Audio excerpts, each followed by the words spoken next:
Welcome back, everyone. Welcome back. Apparently, there is a problem with youth gambling, and this is not the first time I'm hearing about this. And that is why there are age limits to persons who gamble. A youth is, by the way, somebody between the age of 15 and 24. And I can tell you from the two research we've done on gambling that a lot of young people are attracted to gambling, and that the people who gamble, who spend the most money gambling, are actually the people who need money the most. That's where I want to leave with you before I introduce my guest to you. He's Mr. Richard Henry. He's the program manager, program for prevention, treatment, and research of gambling disorders and responsible gambling, Rise Life Management Services. And we want to talk a little bit about youth gambling. Sir Henry, how you doing? I'm doing great. How are you? I'm fine, man. I'm good. Boy, oh boy, oh boy. Oh. Here again. The people with the least gambling the most, huh? That has been a fact for decades, right? Or centuries. Yeah. That the persons who are most involved with gambling are those from the lower socioeconomic background. And of course, it sort of adds up the idea that you could win and offset your expenses, as well as you could lose and have to continue playing to try and win back money you've already lost. So. Right. But may I say before we go on that we actually found among inner city people, and so inner city people, the other geosocial zone would be working class urban, and of course the other vulnerable one would be semi-urban areas that are developing into urban space. We found that 2 to 3% of those groups say gambling is their main way of making money. Is that scary? Absolutely frightening. I think what's coupled with that too, Sir Gayle, is the fact that these are mostly, adults talking, but then there are young people in the families that are looking on and recognizing this behavior and almost seeing it as a norm, as a rite of passage, and this is how my family operates. And so we have even found in our studies that most young persons who have gambling-related issues have a family member who also has a gambling problem, someone who they see as a role model. Yeah. 25% of the children of gunmen will shoot somebody by the time they are 18. It's normalized. Yes. A quarter of gunmen with children, a quarter of their children will shoot somebody by the time they become an adult. Wow. Lots of work to do. Yeah. So let's begin with what you're seeing. What's the age range of youth? Because we're working from 15 to 24 for the term youth. But what's the age groups you're seeing? Here we would primarily be talking about young people between the age of 10 to 19. Wow.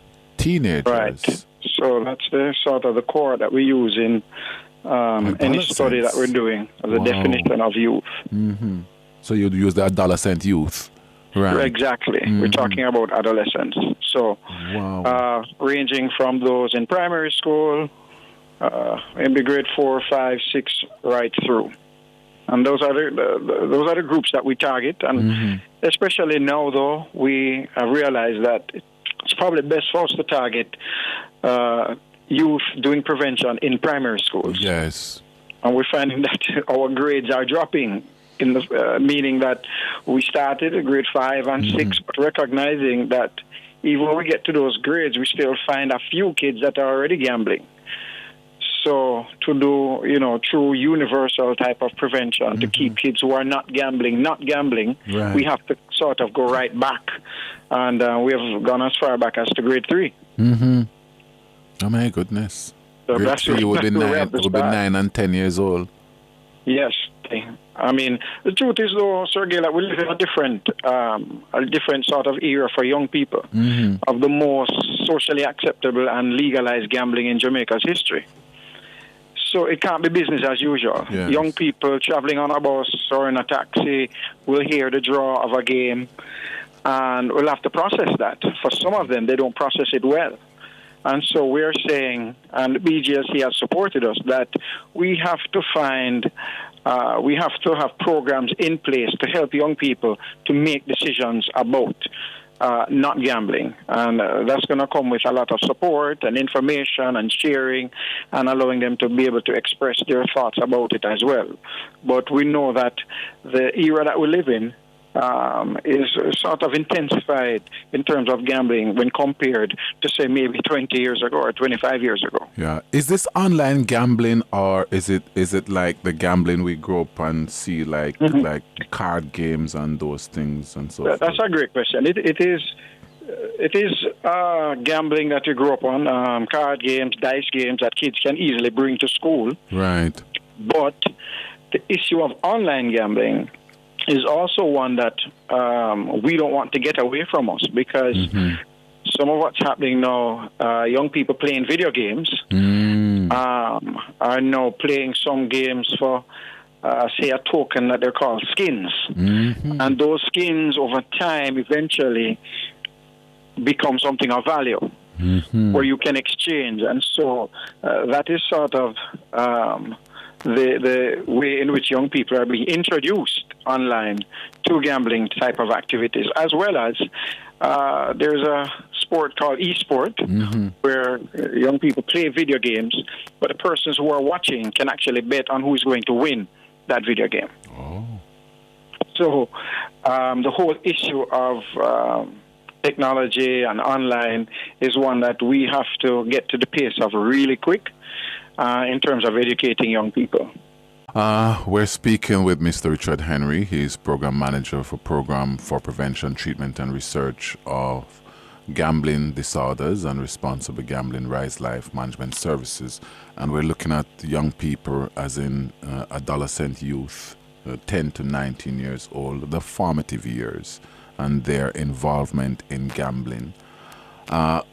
Certainly, we want to talk a little bit about the programs that you've been managing, and what kind of outcomes you've been seeing and what kind of support is needed. Let's see if we can dive into some sort of solutions for this. Sure. All right. So I would say on the prevention side, our strongest program is a program that we go into schools and do sensitization. So we go into schools, we may get 45 minutes, and depending on the group that we are interacting with, we have tailored presentations that we would share with them. Of course, we come across groups with students who are already gambling and probably seeing some consequences from gambling. And so we have another session, a group of sessions that take place at Rise Life Management, where they come to us. And that's an indicated type of prevention. We spend 4 weeks with them. And so because these young men or young women would be a little bit different in terms of their mentality towards gambling, we would have to create a different sort of intervention for them. But generally, we go into schools to keep young people who are not gambling, and give presentations. This year, we were able to meet with over 30,000 students and share with them our sensitization session.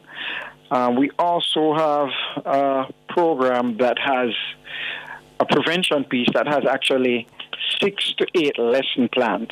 Okay. And so we initially started out doing this over a period of time and got very good results in our evaluation, showing over 85% of students increasing knowledge in terms of their understanding of gambling activity.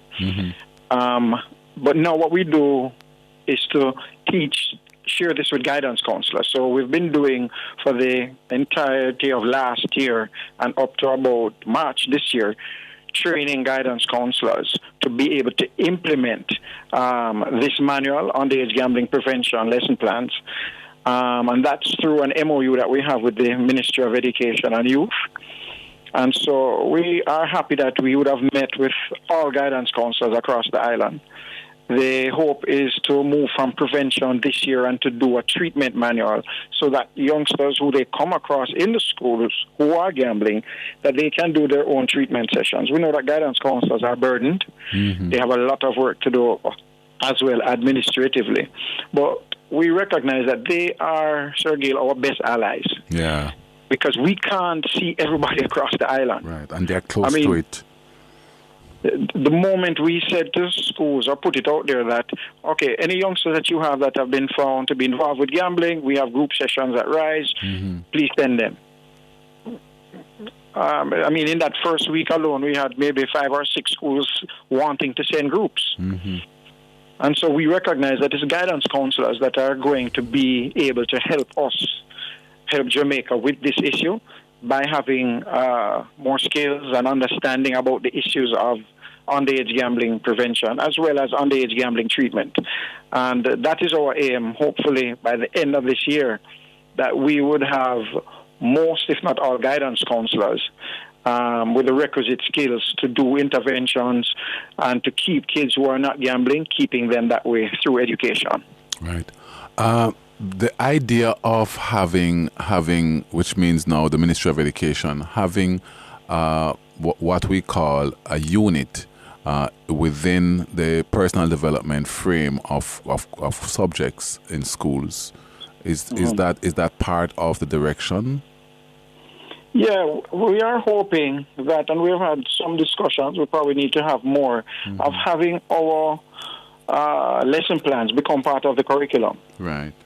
And we've had some commitment from various regions, but we know how difficult it is. And I think the onus is on us, though, Sir Gayle, to push the issue and to put it on the front burner and keep it on the front burner. But the relationship that we've had, because this is our second MOU with the Ministry of Education, is an excellent one. And we have no problems getting to students, getting to guidance counselors, as long as we go through the agreed protocols. And they've been very helpful in terms of us executing this mandate that we have to train all the guidance counselors with the manual that we developed. Yeah. Why I don't know, but what I'm happy for though is the fact that you've been having some successes, and and that the guidance counselors around have seen, as you said the first time, you said you had a flood of people immediately. But the daunting area seemed to be that some of it seem a little bit Medusa. You sap one section up here, it springs up another place, right. And so forth, because we have to actually address the root.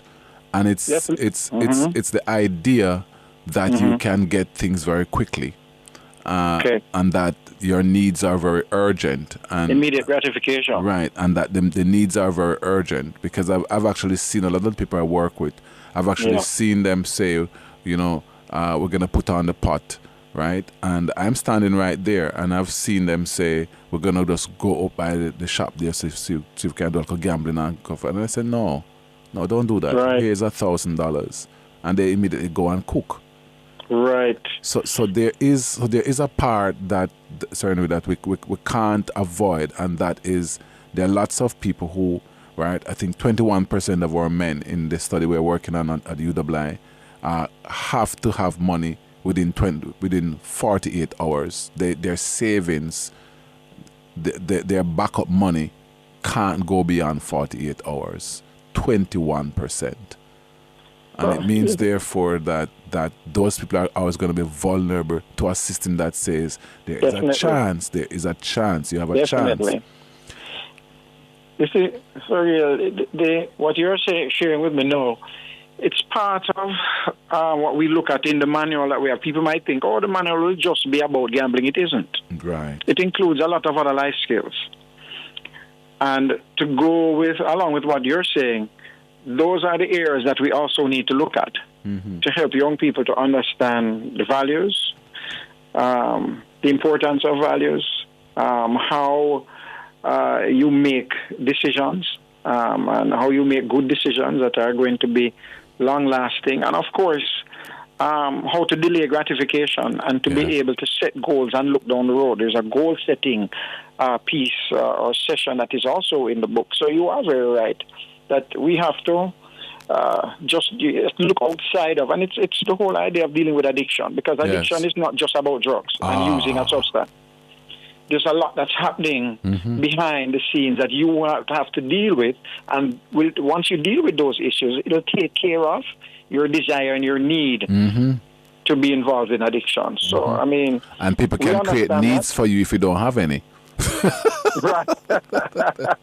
Exactly. So, we understand that, and so we enjoy doing some of the sessions that we do in terms of just looking at internal versus external influences and helping young people to understand how they can manage what is internal, but what is external is a little bit different, but how you can use your skills internally to navigate that as well.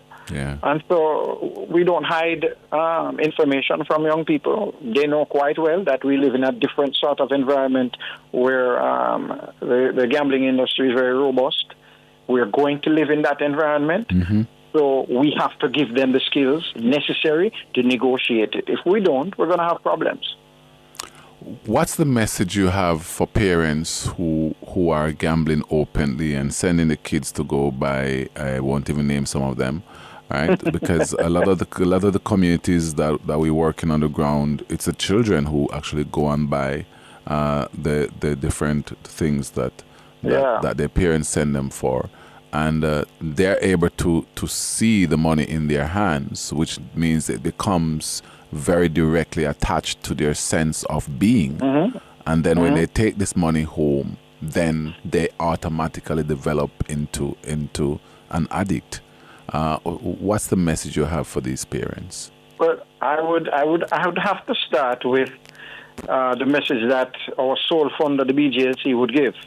That young people under the age of 18 being sent to buy and play legal games or gambling games is illegal. Exactly. And there are fines and there are consequences for instigating and initiating that on both ends, both the seller and the buyer and the family of the buyer. That's the first thing.